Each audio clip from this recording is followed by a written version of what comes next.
The year that wasn't. All right, hey, what's up? Welcome to the show. This is something that we're calling the year that wasn't. My name is Kay. I host Good Morning Bangalore on 94.3 Radio 1, and I'm super thrilled to introduce you to yet another person in the space of, let's just say, a space that you all use on a daily basis, probably more than once a day, for a lot of you watching this. But more than that, what I'm really excited to talk about is his learnings from the years gone by, from the pandemic, on a personal basis and on a professional basis. I want to introduce you to the COO of Swiggy.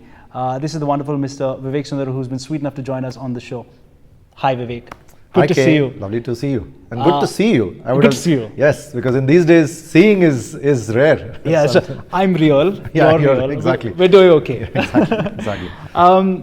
Thanks for having us at this office and for agreeing to do this. And more than that, with the year that's been, it's a year that everybody wishes they could skip. Has it been a year that you wish you could have skipped? Or has there been immense learnings that you're like, no, I can't pass up on this? I would not pass this year. I would gladly pass this year for all the terrible things that people went through, including those who lost their lives. But I would not pass this off for all the learnings we've had and how much better we've become as a company. So I would say it's a bit of a bittersweet year. As a citizen, as a human being, of course, it's a painful year. So many people have lost lives and livelihoods. But I would say as a business that we have actually come out of it much stronger. You actually, I know you guys are doing the whole work from home at Swiggy till the end of April. Have I got that right? End of April. Is that, are you sad to see these, not as many smiling faces in this office, and you interact with so many people on a daily basis? Is that a weird change for you because you're now coming back here? So is that a weird change for you personally? I'd say that we got used to it relatively quickly because this is a shared problem, right? I mean, the whole world was going through it. It's not unique to us. So I think humans are, in that sense, ultimately resilient when they know that this is a shared problem for the world and nobody really complains. What's there to complain? Nobody is imposing this on you. It's there. Yes. So in that sense, I think people adapted really well. I was super happy to see how people adapted. But I think after the initial stress and the euphoria and everything else is over, it does get to you. I mean, you've heard the term Zoom fatigue, right? Yeah, of course. It's has that happened to you? I've cut Zoom fatigue. Have you read that Harvard article on how steps? How it kills productivity and then the steps that you take? And how therefore to cut it. Yes. So I mean, as it so happened, I spoke to a few people in the middle of this mess and they told me a few tips and I did follow it. So I think I've had less of it, but I also cope by coming to office and so on and so forth. So I'm also sort of in that sense not going through so much of Zoom. Right. How has it been with the family? I mean, you've got some time at home. A person at your level does not get that kind of time to sit at home with the family and have fun with your. You just told me about your son. To get that kind of time, especially in this day and age, is rare. How has that been at home for you? So, it's an interesting one. You're right that a lot of us senior people who used to travel a lot get a lot of time. But think about what's happening in these days in homes which have, let's say, there are 4 people, husband, wife, both working. Yeah. Kids at school, except they're a digital school. Yeah. So we are actually choosing 4 different corners of the house to not get into each other's and you're hair. like, keep quiet. Yeah. Keep and quiet. I'm like, we don't want that. When it happened with that BBC guy, it was like once in a blue moon. That was hilarious, by the way. I think that guy was on Ellen. Yeah. He eventually came on Ellen and that was hilarious. Correct. But now it's happening all the time, right? Yes. So in that sense, while we do have more time, I think it's a sort of a semi-paradoxical time because we're all busy. I think that's a good time to talk about your biggest Zoom mess-ups. Has that happened? Where someone has come in the background and you're like, oh, just go away. No, it was a voice one. Okay. Basically, I pressed the shortcut for mute twice instead of once, which means it muted and unmuted. Okay. So I'm thinking you're safe. I'm safe. Yeah. And I'm basically giving, let's call it, friendly advice to my son. Oh gosh. So everybody on the call got everybody friendly on the call advice. is like, hang on, is this meant for us? So Vivek, and then you said, no, that was for you guys as well. Yes. Nicely covered it up. Exactly. The universality of that message was such that it could have actually been for either. Oh, awesome. Great. Okay, good. Kaam pe dhyan rakho. It's actually good for both. So. Awesome. And okay, great. So now you said, doing the work from home and then now you've got your little time here. Let's talk about the biggest learnings of Swiggy in the year gone by. You guys have been like saviors, man, for a lot of people. So so there are so many people who just open the app and it takes care of so many things. We'll get to what are the other things, but let's talk about the food part of it. Yeah. How has that been? It's like, I'll tell you this. I mean, we're in March still. Yeah. And a year ago in this month is when we had the Janata curfew. Yes. And then we had, people giving tribute to the people that actually helped us. Yes. Think about it. The people that were called out in the PM's message and other messages were not political. They were, doctors and nurses and policemen and Safai Karamcharis and delivery boys. Yes. Right? And delivery boys and girls actually. Yes. So I was super happy that they were recognized. That they were recognized. Think about it. I mean, we tend to think of them as just some casual work and nobody does this for life and all of that. Yeah. The number of delivery boys and girls, and I'll talk a little bit about the girls too, who actually spoke to me and said, we were told not to work because either we are living with our mothers because we're young and we are sort of living with our parents, or we are living with our wives, or we are living with our husbands. The number of such sort of family members who said, no, there's a pandemic out there, you're not going to go to people's homes, you're going to get sick because you're going to go into quarantine homes, don't work, it's okay if you don't have money, was not a small number. And yet, we had very little absenteeism. Wow. In fact, we didn't even have, you remember there was this crisis where people were going back to their villages back in the sort of May, June period? Yeah. Very few of our delivery partners went to their hometowns, and they're not mostly from Bangalore, right, or from Bombay. They're from small towns. They didn't go back because they felt that they were doing something that was essential services. Yeah. Right. They had passes from the police and police or municipality or whoever was issuing the passes, and they felt we were actually like the police doing essential work.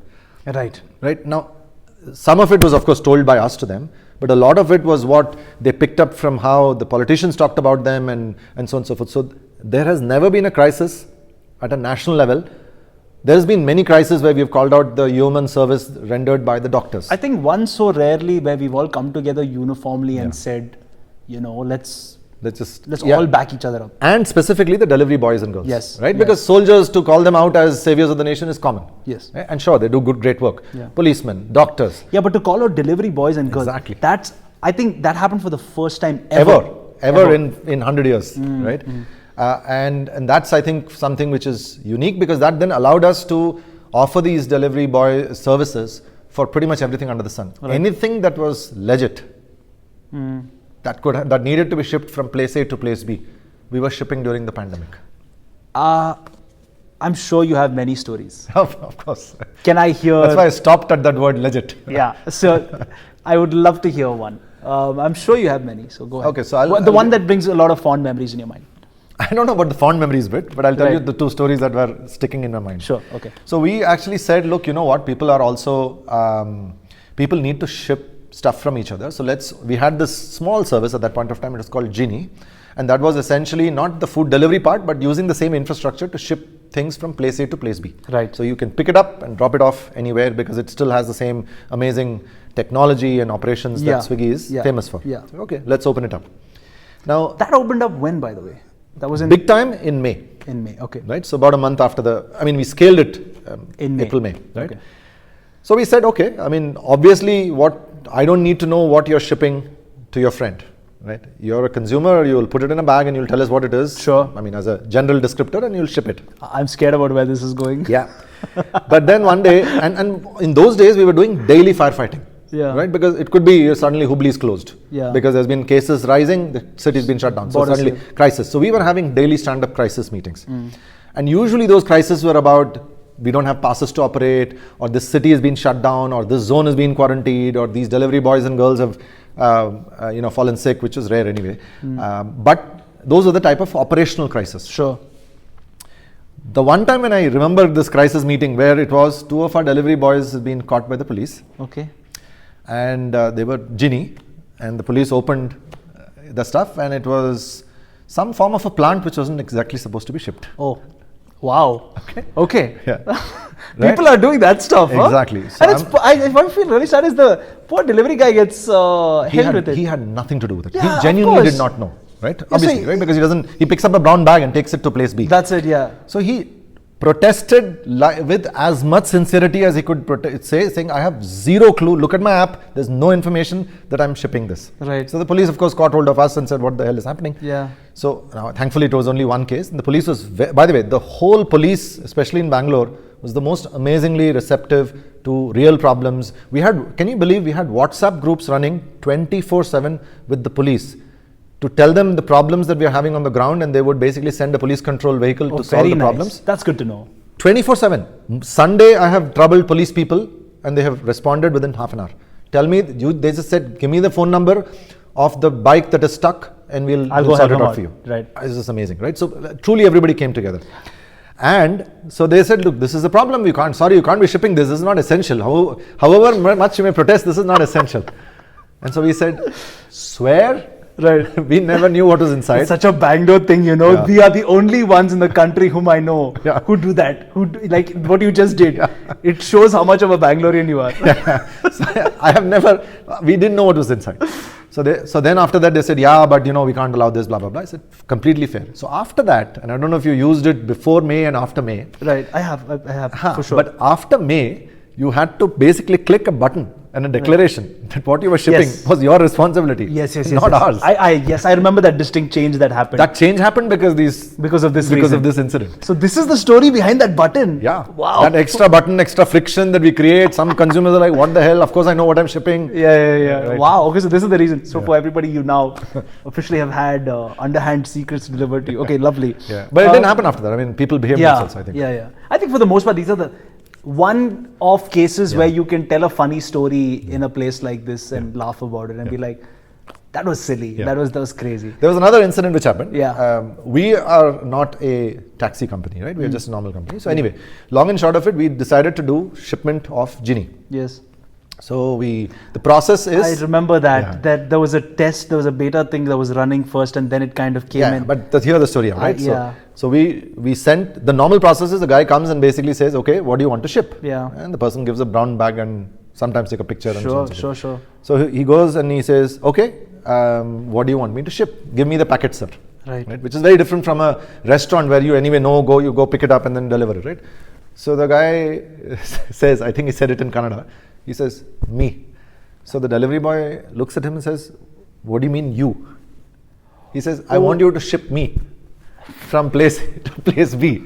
Right? Because at that time, you couldn't... Uber not running. Yeah. Nothing running, right? Uber not running, your public bus is not running, right? Auto rickshaw is not running. So he booked a Swiggy Genie to ship himself. And of course that wasn't allowed, right? Yeah. So this guy... So how did he kind of deal with that? No, he just said, sir, I can't do it, Then he started saying it has to be a package, it has to be within this dimension, so it has to fit in my bag. He got into a box. Come on, he didn't, but he just literally said, sorry, I can't do that. Because something in that D just triggered that, look, if I'm caught doing this, I'm in trouble. I've had it, I've had it. Wow. So, these are crazy stories I'd never hear from anyone. These are fun stories, This is, I think, what makes building a lovely product all the worthwhile. Because you're going to remember these stories and like one day you'll be telling your grandkids about these. Once when I was in lockdown, this is what happened. Yeah. These are the stories that really make it worthwhile.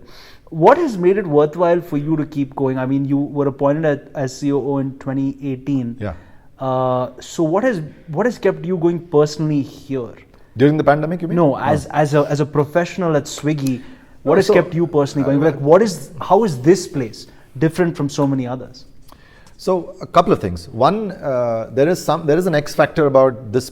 First of all, startups in general have an X factor, which I'm sure you're familiar with. You would have met so many of them. Yes. And the X factor is all about solving real world problems at pace, not having much bureaucracy or any bureaucracy whatsoever. So essentially being focused 100% on the job, and the smallness of the company and the unity of purpose and everything else that a startup has allows you to focus 99% on the job and only 1% on the other sort of overheads which large companies end up having. Got it. So that's a good thing, right? And you're trying to solve problems, and that is a good thing to have.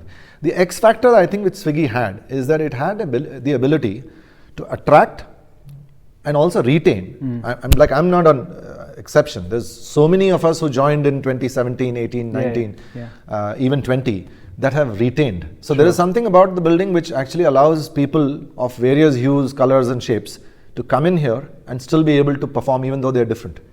Do you think that has a lot to do with the way top management functions?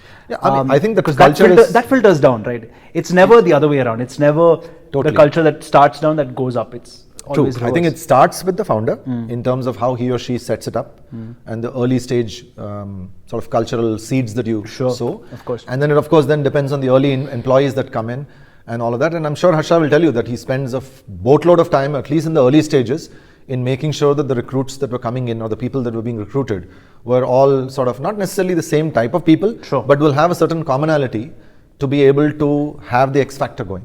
So I would say it's just that X factor of allowing me to be able to express myself. I know I'm quoting from Kohli. I get where you're coming from. No, I get it. But after the swear thing that you did, you've been a Bangalore boy your whole life? No. My dad was in the army. Okay. So I was India boy. I was basically all over. All over. Like you guys must have traveled the I've length done and everything. breadth. I've done Guwahati, I've done Ladakh, I've done Punjab, I've done Rajasthan, I've done. Which was the best place? All of them are great. Really, all of them are great. And I think that honestly, if you look at any global sort of executive, if you've done an army life in India, if you're an army brat in India, a global career is super easy.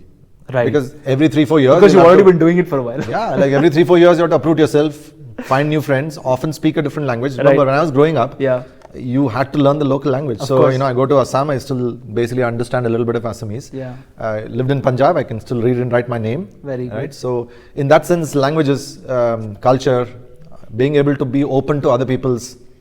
Right. And I think that also changes your world view on the way you interact with people as well. I think it aids you on a daily basis. Yeah. So you can say that being a Fauji kid helps you deal with maybe Swiggy execs from all over the country today. It's very, like, honestly, when I meet people from different parts, I mean, before the pandemic, I was just saying that, I was done 75-80 trips a year. Right. Which is a lot if you actually think about it, right? Because there's office meetings and then there's trips. Of course, yeah. So I've traveled to so many cities where we opened up. I mean, in that year, the year after I joined, we actually blitzscaled and we added 500 cities. Right. When you're adding 500 cities, at some stage, you're adding a city every 2 hours. Yeah. Right? Because in one of the days, I think we added some 35 cities. Wow. So we were adding pretty much a city every 40 minutes. Right? Wow. Okay. When you're adding that many cities and you're essentially, there's so much of diversity in those cities, you really have to be able to understand how to handle that. Sure. And so I think it was great. First of all, the team that worked it was great, but also the ability to go and sort of, understand what's happening in those cities and understand what's needed in a state or a state versus B state. Because the needs vary, right? It's never the same. Needs are very different. Like, let me put it this way. You're a Bangalorean, right? Yes, I am. At 6 o'clock, at 5:36, you're probably thinking of some tindi. Yeah, of course. Right? Actually, even right now, but anyway. Correct. But in Jodhpur, they are actually thinking of dinner. Oh, really? Yeah. So you have a situation where you're opening up your, I'll give you another classic one. Right. If you open up the Swiggy app on a weekday, okay, and this is particularly true in the pre-lockdown period, okay, you will have breakfast menu available till 10:45 in the morning. Yes. Now you sit there and you say, hang on. In Jayanagar at 10:45 they're thinking of lunch. Of course. Yeah, right? yeah. But in the newer parts of Bangalore, where the millennials live, at 10:45 they're nodding, they're still asleep. They're just sort of getting into, okay, let me get up. I've just binge watched last night. Yeah. So forget cities. Even within a city, there's such a big difference. So you have to be able to cater to the nuances, right, and yet be able to run things at scale. Let's talk about, like you said, running things at scale when it comes to the new thing that you guys are trying to scale. Which I'm a user of, so I'm happy to tell you that. Okay. Which is your Instamart division. What? Instamart. Shipping plants through Genie? No, God, no, definitely not. But your Instamart division, right? Bangalore, Gurgaon, so far. Yeah. How's that going? What's been the learnings from that personally? It's an astounding business. Most people compare it to the obvious suspects. Is it a XYZ. Is it an Amazon, and is it a Big Bazaar or a Big Basket or whatever? And I keep telling people, look, you can keep finding things to compare it to, but it's not going to exist if it's not solving a unique problem. Absolutely. And Instamart is Instamart. It's not Amazon. Instamart is Instamart. It's not a Big Basket. There will be some commonalities, but it's solving a unique problem. Right? And if you think about it, I'm not going to go through the longer answer. Sure. The short answer is very simple. There are things that you need at odd hours and at short notice. Yeah. Okay, and that could be. I hope this is not going in the direction that we were just referring to, but anyways. No.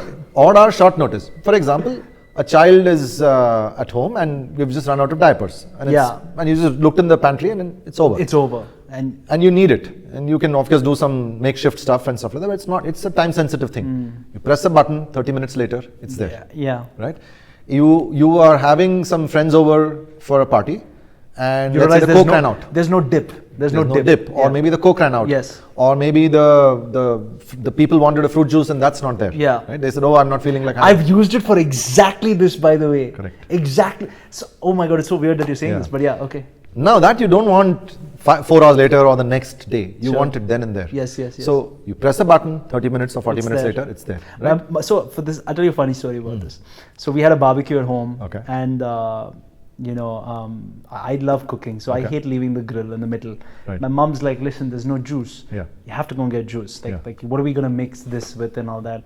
So I said that I'm not okay. It'll be here in half an hour. Right. You guys saved me. Yeah. Okay. So it did come, is it? It came, and the funny thing is, mom's like she's like pressure is building in her head. She's like, why can't you just go for 5 minutes and go and get it? Yeah. I was like, Trill, you need it in half an hour. It'll be here in half an hour. Right. It comes in half an hour. Right. And like typical mums, right? Like, you're so lazy. Yeah.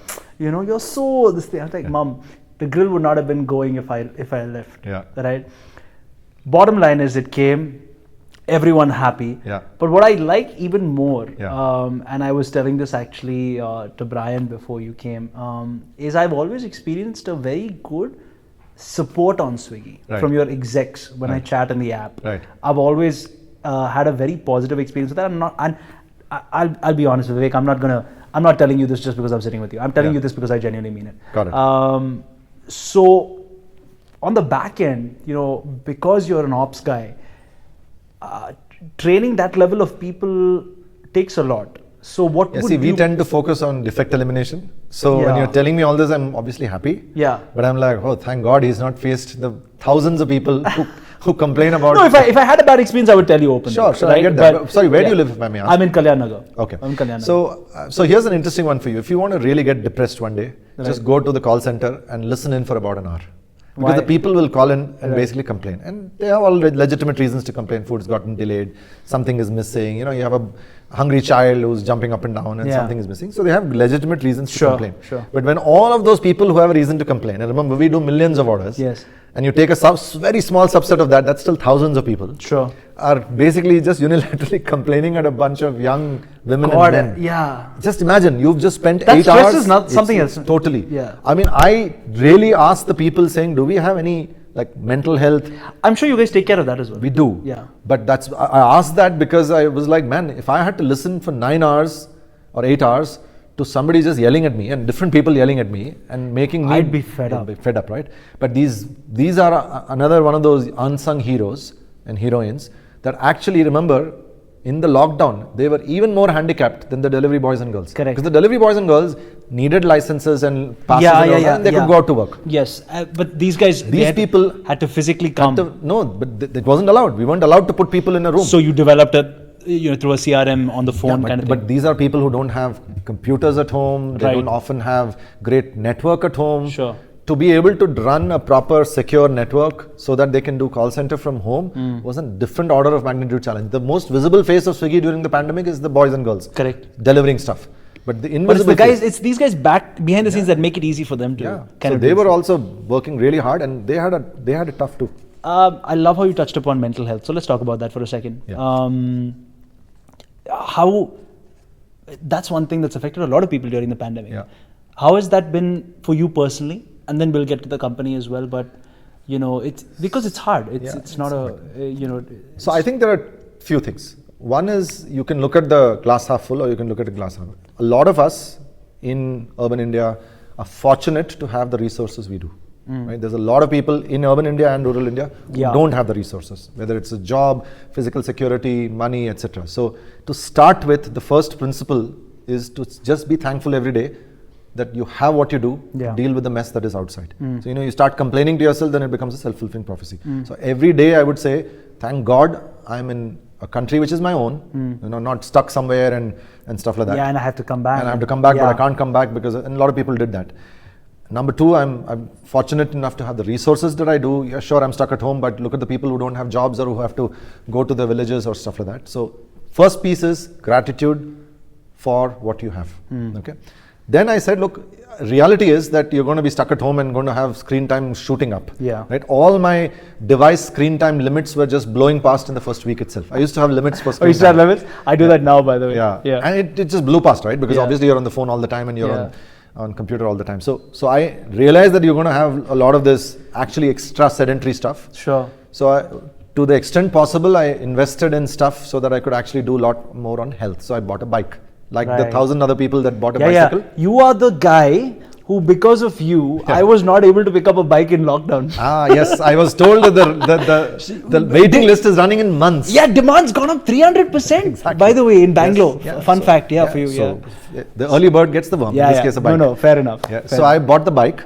Okay, and it was a great bike, but it's just amazing how. And by the way, during the lockdown, biking was so much fun in Bangalore. I know, because the city trucks, was no traffic. Yeah, it was an empty road. And I've ridden from here to Cubbon Park and back. Lovely. Like, can you imagine doing that in today's? No, you can't. Exactly. You can't. Firstly, we have to have that thing. What's it called? Roads. Exactly. Secondly, the bike is secondary after That's that. right. So I actually did invest in health. But the other thing I actually did, which I think was two things I did. I decided to go hard at one hobby and take it to the next level. So what did you pick up? So I used to have a hobby which I was not spending as much time on, called photography. Oh, very good. Okay. Right? And so I would have never thought. Really, I mean, I have not heard a COO pick up photography and. No, I used to know it before, but I didn't have much time on it. Okay. But this time I said, okay, I'm going to go hard at it. Okay. So as long as we were locked in, of course, I was only working on photography at home, and then of course putting posts. But by the way, I was not on Insta before this, or barely on Insta before this. But in the lockdown, barring 1 or 2 days, I've posted one image every day. Very good. Oh, lovely. Okay, Right? so that became your go-to. But to make that image and to write the story behind the image requires you to do homework. Yeah. You can't just, like, for example, I wasn't just posting some stuff. Correct. I was reading up about it and writing something so that people who read it will get to know. But it was more importantly keeping the brain something to do. Something was taking. Right. Yeah. So I really became much better at some types of photography. And of course, when the unlock happened, we did lots of Kabini, Bandipur, all those places. Okay. Right? Okay. And so you're an outdoorsy kind of person as well. Big time. Okay. Right. Very nice. And what was amazing, and that's where the whole tells you what the power of practice can do. That I was like super happy one day when suddenly Nat Geo said, okay, this picture of yours has won an award. Oh, congratulations. Yeah, but I was like, me, Nat Geo, where did that come from? But you just realize that if you keep doing something every day, right. I mean, at some stage you get past a place where people say, yeah, this is sort of at least appreciation worthy. Right. So I think that is one thing which, there's a morning I dedicate maybe 20 minutes to it. Actually, it's no more than 20 minutes, but that 20 minutes, that's your only focus. Yeah, then I'm in the zone, right? And I do that after the kids start their school in the morning. I do that for 20 minutes and then I'm done. And then you're done. Right? But there is obviously homework you do and stuff like that. Yeah, so I've done a lot of outdoorsy. Once the unlock happened in Karnataka, I think has been brilliant. We are so blessed here. We really are. So I've done. You said Kabini, Bandipur. I've done Bhimeshwari. I've done Kegudi. We have a lot of lovely places in the state only, which I think a lot of people take for granted. Yeah. You know what I mean? This place has got amazing beaches. It's got amazing forests. It's got amazing culture. Yeah. I mean, we also did a trip to Hampi and also to this Shravanbelgola and all that. Okay. Amazing stuff. And I'll tell you the craziest trip we did. Right, a bunch of us got together, classmates from school. Oh God, that should have been a riot. Yeah, it was a riot. Yeah. We drove from here to Nagpur. Oh wow, that's 1100 kilometers. Yeah. And we did it in 14 hours. Wow. No stops. Okay. We said, look, 3 boys. Okay, we don't need to stop except to ease ourselves. We will eat on the car. We were not going to stop even for food, which means we literally went non-stop. Awesome. And then we did safaris in Nagpur, which is Tadoba. Very cool. So we did a few of that, and I think that just every time there was, let's call it the stress of the work building up, you had these releases. You had a little getaway. Yeah. So I think that's, frankly, we had to find our own coping mechanisms. So that was yours. Yeah. Fantastic. For the company and looking out for people, what Yeah. did you guys kind of jump into there? So the good news is that I think for us the HR was actually in that sense had a bit of foresight. When things were allowed to be operating from office, which is February 2020, we actually started moving people to work from home. Okay. Right? Now the good news is when you're actually moving people to work from home when it's February and lockdown hasn't happened, you can ship hardware to people's homes. There's no stress. Right? You can let people test stuff out, see how it works. So we actually had 3 weeks of dry run, believe it or not. Okay. Of when things were sort of, there was a backup of office. Sure. Before Janata curfew and lockdown happened. Which meant that when it happened, you all were ready. By and large people were sorted. Okay. The second thing is we also made sure that we are investing in the health and well-being of people. Good. Starting with the delivery people. Can I say it before you do, which is aside from the mental health part, which we were just chatting about, you also guys have taken an onus to vaccinate your delivery execs. The entire fleet, which is about 2 lakh, more than that. Yeah, people. I mean, as it goes along, it'll be more than 2 lakh. Super, yeah. So that's a big responsibility to take. I think it says a lot about you as a company as well. So going in that direction, I think, was it a conscious thing that was there from the beginning, or you just stumbled on and you're like, hey, why don't we do this? How did that thought process kind of come about? We've actually been talking about it for 4-5 months now. Okay. Because we knew vaccines have started. Remember the first phase was actually with the older people and all that. Beginning of Jan. So it's now April almost. Yes. And we've been saying, look, these are frontline staff.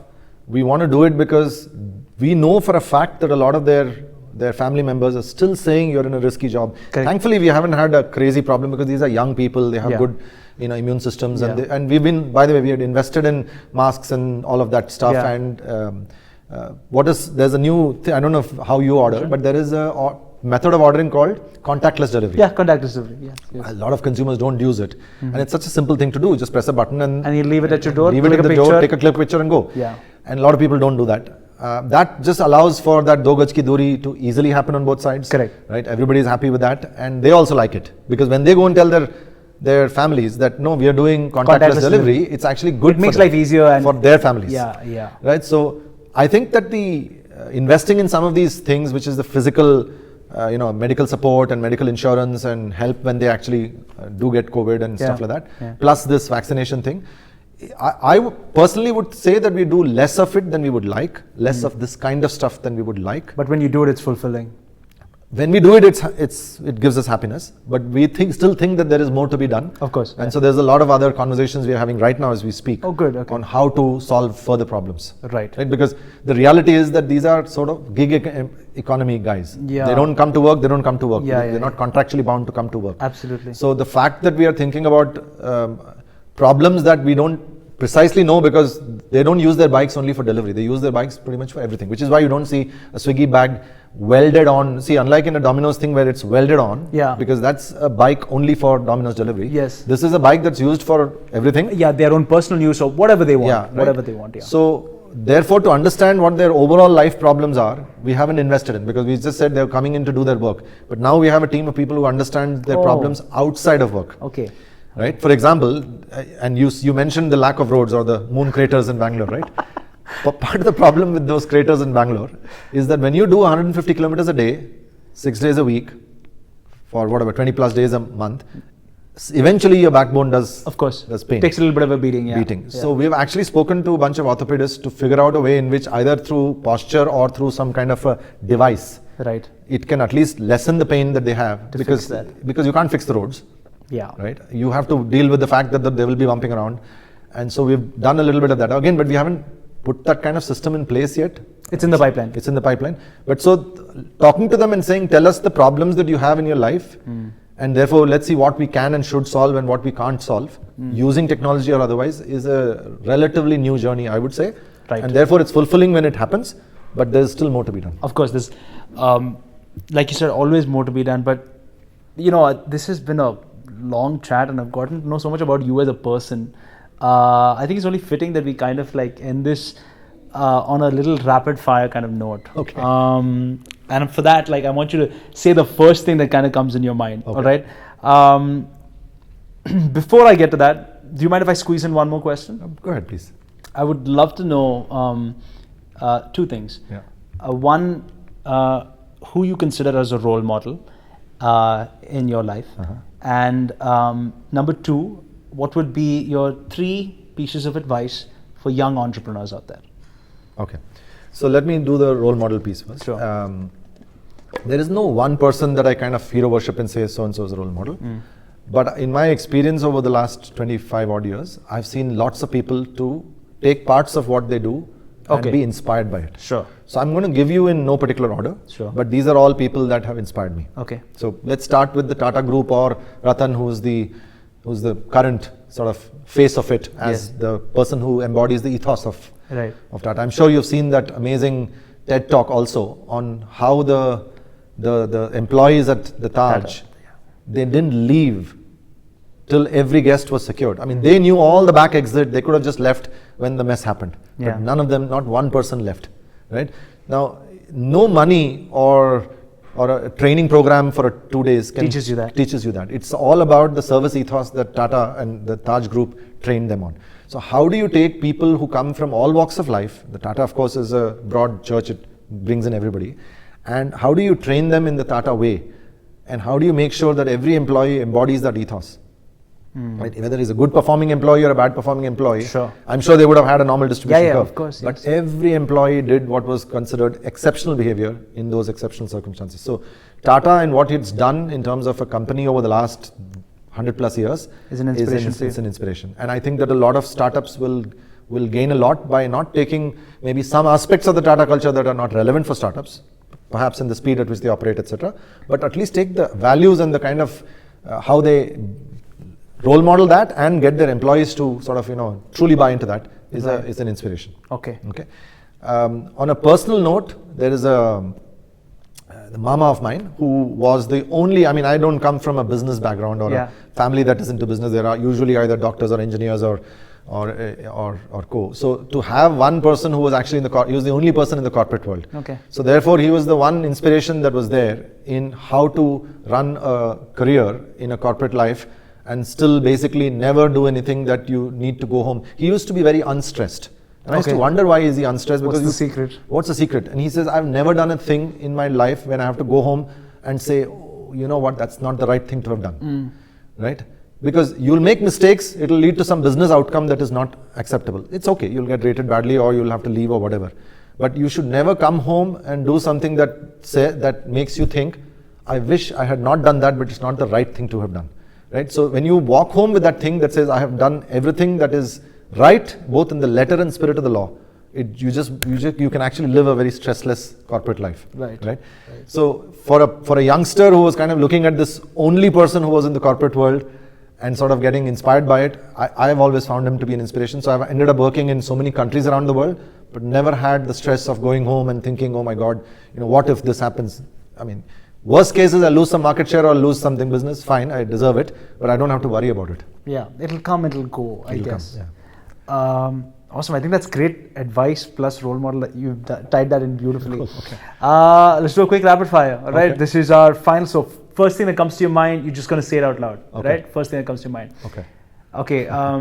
This is a danger. You warned me 3 times now, so I'm like, okay, let me hold on to my. No. Okay. So you should have done this with a better liquid refreshment. I thought you were going to say plant. Okay, cool.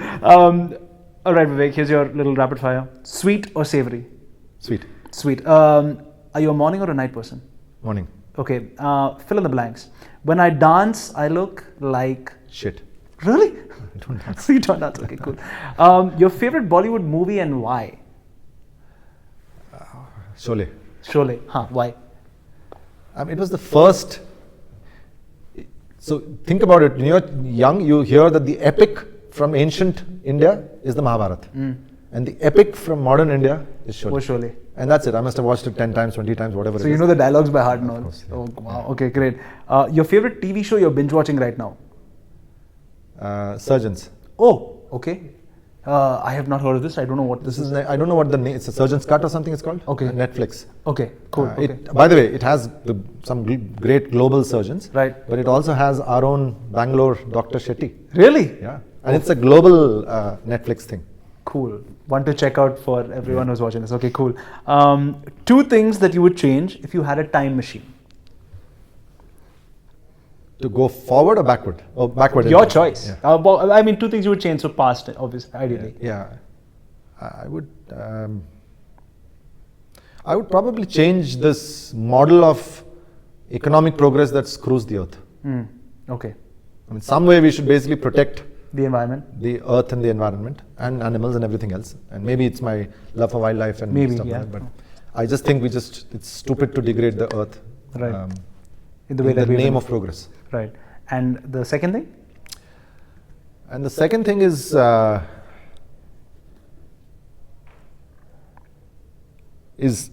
would probably make education for everybody Free for a compulsory thing and make it free. Because then true meritocracy can come. Then you just don't have to worry about who's got better access and all of Absolutely. that. Literally, then you don't have to worry about what's your background and stuff like that. Right. You actually will get the best human potential, because when you see some of the smart people that are still living in slums and villages and stuff like that, and you say, man, I wish this guy had or this girl had more access. Access, yeah. Okay. Perfect. Hollywood or Bollywood? Can I say neither? No, fair enough. Yeah, you can say Tollywood for all. No. No. No wood. Yeah. Okay, cool. One dream adventure sport you're yet dying to do. Dream adventure sport I'm yet dying to do. Mountaineering. I've done hiking, but not mountaineering. Okay, mountaineering. And I want to end this on a very personal note. So, your favorite memory of childhood? My favorite memory of childhood. Okay, so this is a weird one. So my dad was posted in Assam, and we used to take this train sometimes from Chennai to Guwahati. I don't know if you've done that Yeah, or heard I have of that. not done that. I have done to Delhi. Okay. So it has been a couple of days, but yeah. Correct, but imagine like you're spending a couple of days. This Yeah. was add another day to it. Right, okay. It used to be something like 3.5, 4 days Sure, or something, right? sure. Because the train would be delayed and all that. Yeah. That journey literally would see the best of India, right? Because you start from the south and you see all the South Indian food. Yeah. The next day you're having Middle Indian food. Yeah. Then you're having UP Bihar food Huh. because you're turning this way. And then you're going, because sometimes you'd go via Delhi and sometimes you'd go via some other places. Yeah. And then you would start seeing Eastern India, and then you would see Northeast India. So in one 4-day cycle, it would literally be, you're seeing so many cultures, so many languages. Literally, you can imagine, you sleep in the morning, next day morning you're in a different place where people give you a different. And because we used to do this all the time, right? Because summer holidays we would go back to Chennai or to wherever we were going. Those memories are very positive memories. I mean, I'm sure we basically came out like we were bathed in coal. But as a kid, it didn't matter. It was unbelievable. It was beautiful. Super. Right? I really, and I don't know if you have ever, there is a bridge over the Brahmaputra. Okay. It's such a big river that you actually think it's a sea, because you can't see the other end of it. Can you imagine a river where you, as a child, you're like, okay, this side of the river I can see, the other side of the river you can't see. You don't expect that in a river. You expect that in the sea. But there was a time when the train stopped in the bridge. Wow. And we were like, on the Brahmaputra, like I don't know how many, 100 feet down, and we were like, okay, what's going on? But it was really, really, like, these memories are... You'll never forget in your life. Yeah. I have to tell you, Vivek, this has been ultra cool. And usually when people think of, people at your level, they think that they are very, unapproachable and things like that. You have been the coolest guy ever, and I mean that in all sincerity. You have been the coolest guy ever. Cameras are rolling.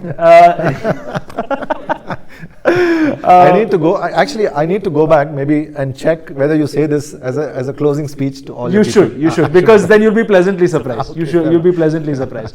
But you have been ultra cool and ultra chill, and I want to say thank you for taking out the time. I know you guys have been doing a lot of stuff, and to take out this kind of time, I deeply appreciate it. Thank you for being on The Year That Wasn't, and I look forward to ordering from you guys a lot more. Awesome, very nice. Thank you. This was brought to you by HT Smartcast. HT Smartcast.